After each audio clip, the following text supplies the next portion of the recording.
My name is Elias Thorne, and for the last 10 years, my life has been a study in the careful cultivation of beauty. I am a landscape architect in Portland, Oregon, a city that understands the quiet poetry of moss on stone and the steadfast patience of a Douglas fir. I spend my days sketching gardens, planning public parks, and coaxing harmony from soil and water.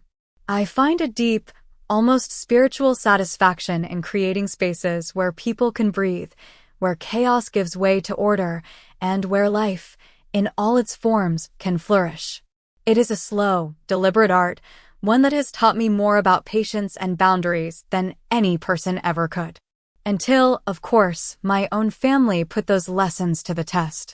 Our family is a small constellation, orbiting the gentle, steady gravity of our parents. There is my younger brother, Leo, a high school music teacher whose soul is as melodic and steady as the cello he plays. He is my confidant, my anchor in the sometimes turbulent waters of family life. And then there is Clara, my sister, 2 years my junior. To say our relationship is complicated is like saying the Oregon rain is merely wet. It is a persistent, soul-deep soaking of love, frustration, memory, and misunderstanding. Growing up, she was the vibrant, dazzling spark in our quiet family, the one who could charm a room with a single smile. Our parents, understandably enchanted, often smoothed the path before her, clearing away obstacles I and Leo were expected to navigate on our own. It wasn't malicious, just the gravitational pull of a bright, demanding star. I loved her for that brilliance, but as we grew older, I began to see the way it cast the rest of us in shadow, the way her light often required dimming everyone else's. This past spring, a project I had poured my heart into for 2 years finally came to fruition, a sprawling, multi-acre community park on the banks of the Willamette River. It was the largest commission of my career, and with it came a financial bonus that was, to put it mildly, life-altering. It felt less like a paycheck and more like a gift, a tangible reward for years of quiet dedication. My first thought, immediate and clear as a rain-washed sky, was of my parents. Their 40th wedding anniversary was approaching. 40 years of shared grocery lists, quiet compromises, raising children, and building a life together in a small, cedar-shingled house that always smelled faintly of my mother's baking and my father's pipe tobacco. I wanted to give them something that mirrored the scope of their love, something vast and beautiful and full of sun. The idea came to me one evening as I was looking through an old photo album. Tucked between pages was a faded color photograph of them in their early 20s, sun-kissed and impossibly young, sitting on a stone wall with a shimmering blue sea behind them. The Amalfi Coast, Italy. They had backpacked through Europe after college, a shoestring adventure that had become the foundational myth of their marriage. To send them back, not as penniless students, but as honored guests, felt like closing a beautiful circle. And not just them. All of us. It had been over a decade since we had taken a trip together. I imagined us all there, my father, an amateur historian, finally seeing Pompeii, my mother, a passionate gardener, walking through the terraced lemon groves of Positano, Leo, soaking in the music and the culture, and Clara, well, Clara would love the sheer glamour of it all.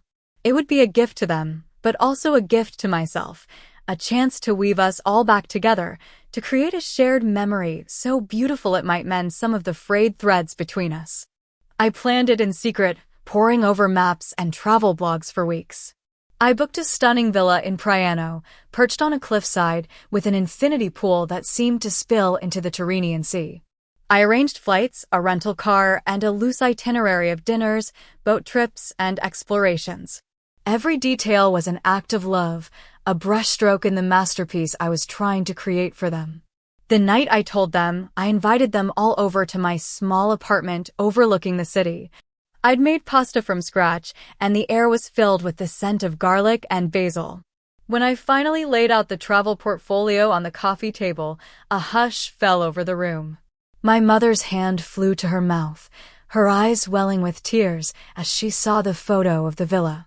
My father, a man of few words, simply took off his glasses and polished them, a slow, deliberate gesture that I knew was his way of processing profound emotion. "Elias," he said, his voice thick. This is too much." "It's not enough," I replied, my own voice tight with feeling. Leo clapped me on the back, a wide, genuine grin spreading across his face. "Man, this is incredible." Truly. Clara's reaction was, as always, the most theatrical. She let out a squeal of pure, unadulterated delight, snatching up the itinerary. The Amalfi Coast. "Oh my God, Eli, this is insane." "I can't believe it!" She was already scrolling through her phone, her mind no doubt racing with the photographic possibilities. "The outfits I'll need. The Instagram stories. We are going to break the internet." I smiled, pushing aside the small, cynical voice in my head that noted her excitement was focused more on the performance of the trip than the heart of it. For now, we were all united in this bubble of pure joy. I felt a surge of pride and contentment. I had done this. I had created this moment of happiness for the people I loved most. In my carefully orchestrated world, this was a perfect design, a flawless blueprint for connection and celebration. I should have known that no blueprint, no matter how meticulous, can ever fully account for the unpredictable nature of the human heart. The initial glow of the announcement lasted for about a week. It was a lovely, warm period filled with excited phone calls about packing lists and my mother's gentle worrying about international travel. I was happy, deeply and truly. I had envisioned this trip as my creation, a gift I could shape and deliver with all the care I put into my work. But Clara, who had never been comfortable in a supporting role, soon began to see my plan not as a gift, but as a script in which she had not been cast as the director.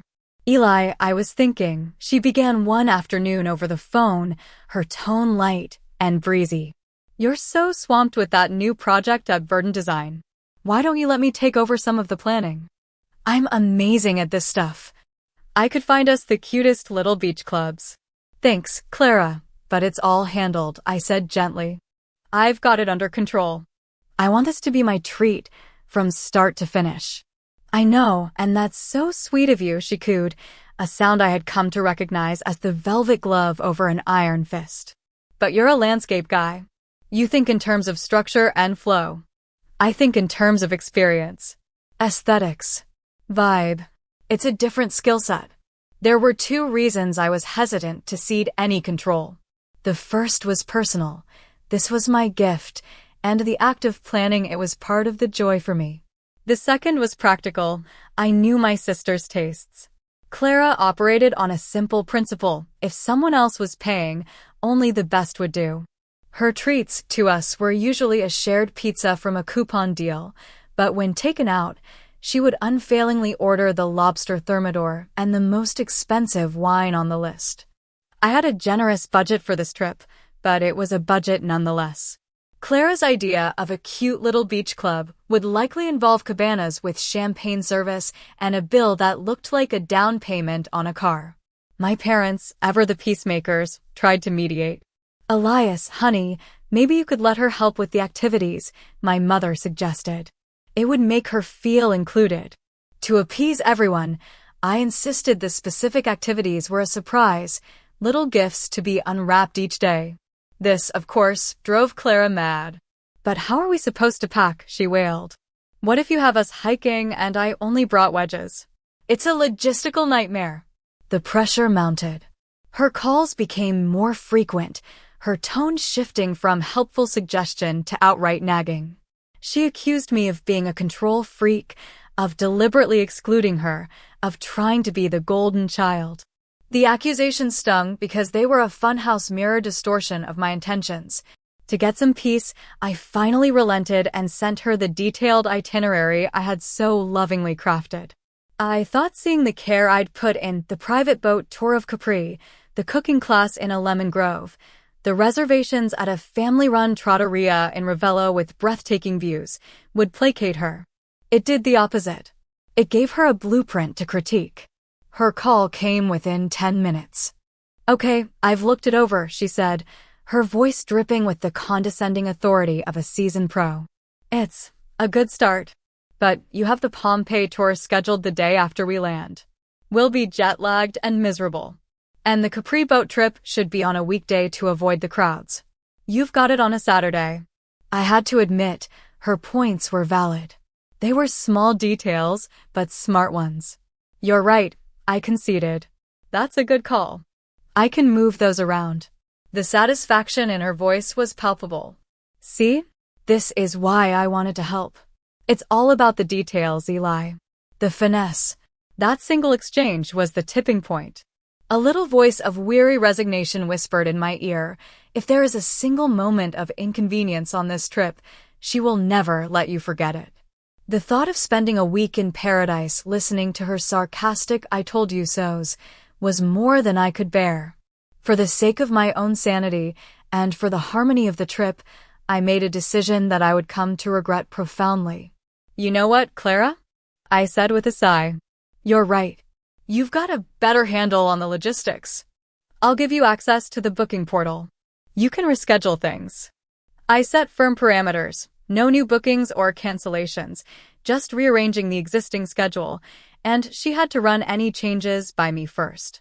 She agreed instantly, her victory complete. That evening, a message popped up in our family group chat. It was from Clara. Big news. So excited to officially be co-planning our amazing Amalfi adventure. I've already made a few tweaks to the schedule for maximum enjoyment. Get ready for perfection. She followed it with a suggestion that was actually quite charming, a color-coordinated wardrobe for each day of the trip, whites for Capri, blues for Positano, earthy tones for Pompeii. It was a little performative, a little for the gram, but it was also fun. For a moment, I allowed myself to believe that I had made the right choice, that this collaboration might actually work. The fragile piece lasted until exactly 1 week before our departure. I was at my desk, sketching a design for a Zen garden when an email notification popped up on my screen. The subject line was stark and clinical. Your flight itinerary has been canceled. My heart did a slow, cold roll in my chest. This had to be a mistake. A system glitch. I immediately called the airline, my fingers fumbling with the numbers.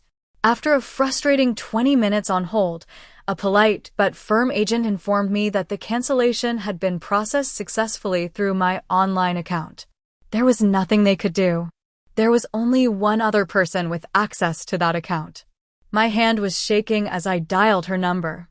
I could feel a hot, volcanic anger building beneath my ribs. She answered on the second ring, her voice as cheerful and unconcerned as if she were asking what I wanted for lunch. Hey, Eli. What's up? My flight, I said, my voice dangerously low. My flight to Naples was canceled, Clara. Any idea why? There was a pause, and then she laughed. A light, tinkling sound that was the most infuriating thing I had ever heard.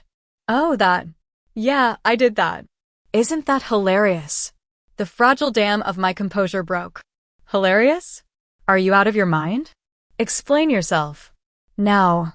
Her tone shifted, turning cold and righteous. Look, I hate that it had to come to this, but honestly, we can't have you on this trip. You're just too controlling, and your whole martyr complex about paying for everything would cast a pall over the entire vacation. I talked it over with Mom, Dad, and Leo. We all agreed it would be better this way. It's for the good of the family. The world seemed to tilt on its axis. Every word was a physical blow. I talked it over with everyone. We all agreed. The trip I had conceived, the gift I had poured my heart and soul and money into, was being stolen from me by my own family, led by my sister. They were going to my dream vacation without me, convinced by her that I was the problem. In that moment, something inside me, a part that had spent a lifetime yielding, compromising, and absorbing her casual cruelties, finally hardened into steel. The gentle landscape architect, the cultivator of peace, was gone. In his place was a man who understood that sometimes the only way to protect a garden is to build a very high, very strong wall. I didn't yell. I didn't argue. I just said, I see, and ended the call. My fingers flew across the keyboard. I logged into the airline portal. I saw her ticket, still confirmed, nestled beside the void where mine had been. With a few clicks, I canceled it. Then, I rebooked my own flight on the same itinerary and immediately changed every password associated with the trip, the airline, the villa, the car rental. Finally, I opened our family group chat. The last message was still Clara's cheerful one about color-coordinated outfits. Beneath it, I typed a single, measured sentence. Since Clara has informed me that I am not welcome on the trip I paid for, I have canceled her ticket. The rest of your arrangements remain unchanged. However, if anyone else feels my presence will cast a pall on the vacation, please let me know, and I will be more than happy to cancel your tickets as well. I'm sure I can find a good use for a solo trip to Italy. I hit send. The silence that followed was the loudest sound I had ever heard. The fallout was instantaneous, a digital tidal wave. My phone lit up with a call from Leo. I answered, my heart still pounding a frantic rhythm against my ribs. Elias? What the hell is going on? Clara's ticket is canceled, he asked, his voice a mix of confusion and alarm. She canceled mine first, I said, and recounted the conversation, word for word. She told me you all agreed. That you didn't want me there. There was a beat of stunned silence on his end.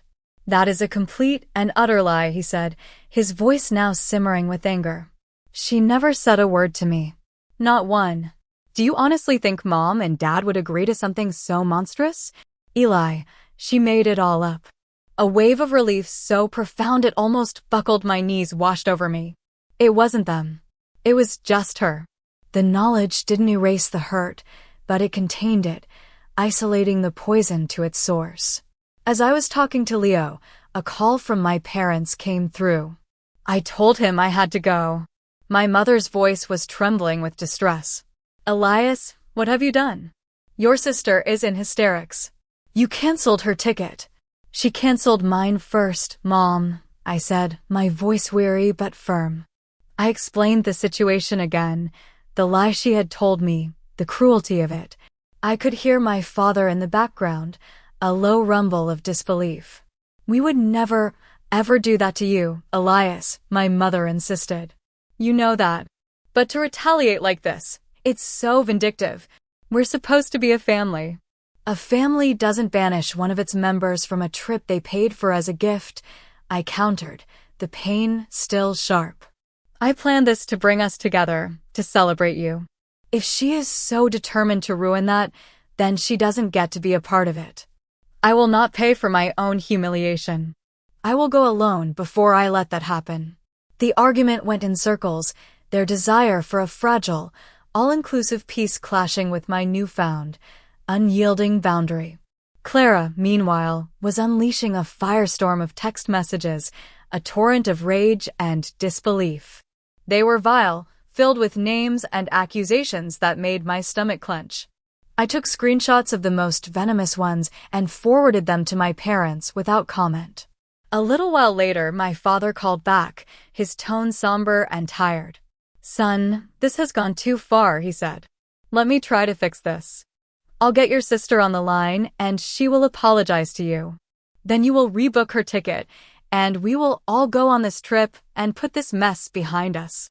A part of me wanted to refuse, to tell him that a forced apology was meaningless. But another, more cynical part of me knew Clara better than he did. Fine, Dad, I said. Let's hear what she has to say. He added her to the call. She must not have realized it was a conference line, because her voice was sharp with fury, directed at him. Is he going to fix this? Did you tell him he's being a petty, vindictive child? My father's voice was stern. Clara, you're on the line with your brother. You canceled his ticket and lied to him. Before another word is said, you owe him an apology. The silence on her end was thick with indignation. Then, she let out a short, sharp sigh of disgust, loud enough for us both to hear. Apologize to that jerk, she muttered, clearly not intending for me to hear it. I'd rather eat glass. My dad didn't say another word. He just hung up the phone. The finality of that click was devastating. He called me back a minute later.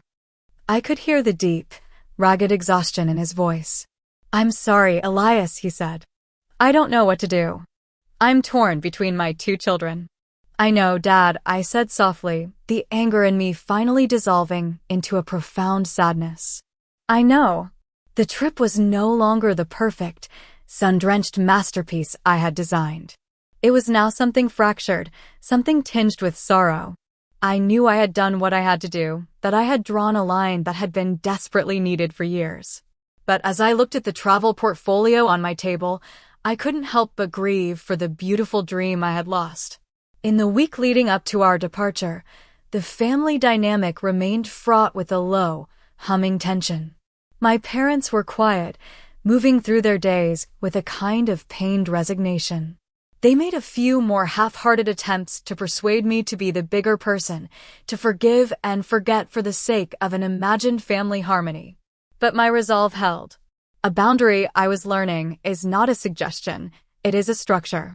And it is only as strong as your willingness to defend it. Clara, meanwhile, was not going down without a fight. Leo told me she had called him, pitching a wild new plan. "Forget Elias and his stupid Italy trip," she'd said, her voice full of righteous indignation. "Let's you and I take Mom and Dad to Napa Valley. We can co-sponsor it. A real family trip, without the negative energy." Leo, ever pragmatic, had laughed. "Clara, where are you getting the money to co-sponsor a trip to Napa for 4 people? "Well, I don't have it right now," she'd admitted. "But you could cover it and I'll pay you back." "I promise." We both knew her promises of repayment were as substantial as morning mist. She had a part-time job at a boutique that barely covered her lattes and online shopping, and a work ethic that was, at best, whimsical. She was still living at home, rent-free. "So, let me get this straight," Leo had said, his voice laced with disbelief. "You want me to turn down an all-expenses-paid trip to the Amalfi Coast to instead pay for the 4 of us to go to California, where I would undoubtedly become your personal photographer and chauffeur?" The line had gone silent before she hung up on him, followed by a string of texts calling him my sycophant and lapdog. The day of the trip arrived, gray and drizzly, a typical Portland morning. I drove to the airport and met my parents and Leo at the international terminal. The mood was somber. Leo, trying to inject some levity, was buzzing with excitement, but my parents looked drawn and unhappy. The unspoken presence of Clara was a ghost in our small group, a palpable absence. As we boarded the plane and settled in for the long flight, the tension was thick enough to taste. I saw the disappointment etched on my mother's face, the conflicted sorrow in my father's eyes. I felt a pang of guilt, a flicker of doubt. Had I been too harsh? Had I broken our family over a matter of pride? But then, as the plane ascended through the clouds and broke into the brilliant, unending sunshine above, something in me began to shift. Our arrival in Italy was a balm to the soul. The moment we stepped out of the Naples airport, the air was different, warm, scented with salt and diesel and blooming flowers. The drive down the coast was terrifying and exhilarating, a winding ribbon of road carved into the cliffside, with the impossible blue of the sea stretching out to the horizon. When we arrived at the villa in Priano, my parents were speechless. It was even more beautiful than the pictures. Terraces planted with bougainvillea and lemon trees cascaded down to the cliff's edge, and the view from the veranda was a breathtaking panorama of the sea and the distant silhouette of Positano. The first couple of days were quiet. We were finding our rhythm, carefully navigating around the empty space Clara had left. But the magic of the place was a powerful medicine. It was impossible to remain tense while sipping limoncello by the pool as the sun set, turning the sky to shades of apricot and rose. It was impossible to hold on to anger while eating fresh pasta and seafood at a tiny restaurant where the owner greeted you like family. We took the private boat to Capri, the water a jewel-toned turquoise. We wandered the gardens of Ravello, my mother's face alight with a joy so pure it made my heart ache. My father and I stood before the excavated streets of Pompeii, silenced by the weight of history. Leo and I drank too much wine one night and talked for hours, really talked, in a way we hadn't since we were teenagers. Slowly, gently, the tension dissolved. My parents began to relax, to laugh freely. They were still sad about Clara's absence, I knew, but they were also present, soaking in the beauty of the gift. One evening, as we watched the fishing boats return to the harbor, my mother put her hand on my arm. "Thank you, Elias," she said softly. "This is an incredible memory." It was all she said, but it was enough. It was an acknowledgement, an acceptance. Throughout the week, my phone would occasionally buzz with a text from Clara. They were sporadic bursts of anger, accusations, and self-pity. I read them and then deleted them without replying. I was in a different world now, a world of sun and sea and healing. Her anger couldn't reach me here. We returned to Portland a week later, our skin sun-kissed, our suitcases full of souvenirs, and our hearts full of a quiet, hard-won peace. We had reconnected, not in the flawless way I had originally planned, but in a more authentic, more meaningful way. We had weathered a storm together and found our footing on the other side. Clara had blocked me on all social media, which I discovered when Leo showed me the joyful, sun-drenched family photos he'd posted. She was furious with my parents for going, for choosing my gift over her drama. She'd told them she never wanted to see me again. The words were painful, a fresh tear in a very old wound, but I knew, with a certainty that settled deep in my bones, that I had done the right thing. I had chosen self-respect over a counterfeit peace. I had protected my gift, and in doing so, I had protected myself. I didn't regret it, but I would always wish, with a quiet corner of my heart, that it could have been different. Life settled back into its familiar Portland rhythm of rain and work and quiet evenings. The trip to Italy felt like a dream, a sun-drenched memory I would return to during the long, gray winter months. I didn't see or speak to Clara, but she was a constant, low-level hum in the background of our family, mostly through updates from my mother. About 3 months after our return, I went to my parents' house for our weekly Sunday dinner. As I walked down the familiar hallway, I noticed the door to Clara's old room was ajar. I glanced inside and was startled to see it was empty. The bed was stripped, the posters were gone from the walls, and a few cardboard boxes were stacked in the corner. It looked sterile, unlived in. "Where's all of Clara's stuff?" I asked my mother as we sat down at the dinner table. My mom sighed, a heavy, weary sound that seemed to carry the weight of the last few months. "She moved out," she said. "Well, we asked her to move out." My father cleared his throat from his armchair. "It was time, Elias," he said, his voice firm but tinged with sadness. It was long past time. Over the course of dinner, they pieced the story together for me. It turned out that a year ago, long before the trip, my father had finally put his foot down about Clara's living situation. At 28, she had no real career, no savings, and no responsibilities. He told her she needed to start paying a nominal rent to continue living at home. She had thrown a spectacular tantrum, accusing them of being greedy and unloving, but when he threatened to actually kick her out, she'd reluctantly agreed. In the entire year that followed, she had paid rent exactly 3 times, each month offering a new, elaborate excuse. The trip had been the final straw. When they returned, she had unleashed her full fury on them, a storm of guilt and recrimination. They had brought her back gifts, a beautiful leather bag, some perfume, and she had thrown them on the floor. That was the moment my father's legendary patience finally snapped. "Pack your bags," he had told her. "I've had enough." Her anger instantly dissolved into theatrical sobs. She clung to my mother, promising to change, to pay rent, to be better.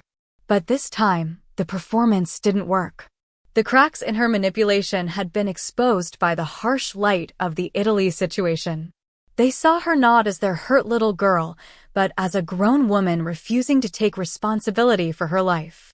My father, in a last act of parental support, found a small apartment for her downtown and paid the first 2 months' rent and the security deposit. "It's a start," he told me, stirring his coffee. "But she's on her own after that. She has to learn." I felt a complicated mix of emotions. There was a grim satisfaction in seeing them finally enforce a boundary, but it was overshadowed by a deep sadness for my sister. She was being given every possible safety net, but I worried she would treat them like a trampoline. My worries, it turned out, were well-founded. My mother called me a few weeks ago, her voice quiet and strained. The 2 months of prepaid rent had come and gone. Clara, it seemed, had made no effort to pay for the third month. Instead, she had developed a new routine. She would drop by my parents' house nearly every evening around dinner time, staying until my mother, out of politeness and lingering maternal instinct, would offer her a meal. She began forgetting her keys and needing to stay the night, her visits stretching into 2 or 3 days at a time. They thought she was just lonely, but after this pattern continued for a month, my father finally confronted her. She confessed, sobbing, that she hadn't paid her rent and her landlord was threatening eviction. She was hiding out at their house. "What did you do with your salary?" my mother had asked, bewildered. "I needed new shoes for work," Clara had replied, as if this were the most logical explanation in the world. My mother, her heart still soft, had offered to loan her the money for the back rent. But Clara didn't want a loan. She wanted to move back home. That's when my father intervened, his voice leaving no room for negotiation. "No," he had said. "Absolutely not. I am done bailing you out, Clara. This is your life. You need to take charge of it. Do not come here asking for money or a place to stay again. You need to figure this out on your own." It was the harshest I had ever heard my father be, and I knew how much it must have cost him to say it. It was the sound of a parent's love taking its most difficult form, letting go. Cut off from them, Clara's next stop was Leo. She asked him for money. Leo, who lives a careful life on a teacher's salary, told her honestly that he couldn't help. "Well, can you ask Elias?" she had pressed. Leo told me he was floored by the audacity. "Why don't you ask him yourself?" "I can't," she'd snapped. "It'll just boost his massive ego. He'll make me feel like a total loser." She then proposed her next brilliant scheme. Leo should ask me for a loan, pretending it was for himself, and then secretly give the money to her. "I'm not lying to our brother for you, Clara," Leo had told her firmly. "This is your mess. You need to clean it up. Or at the very least, you need to ask for help yourself."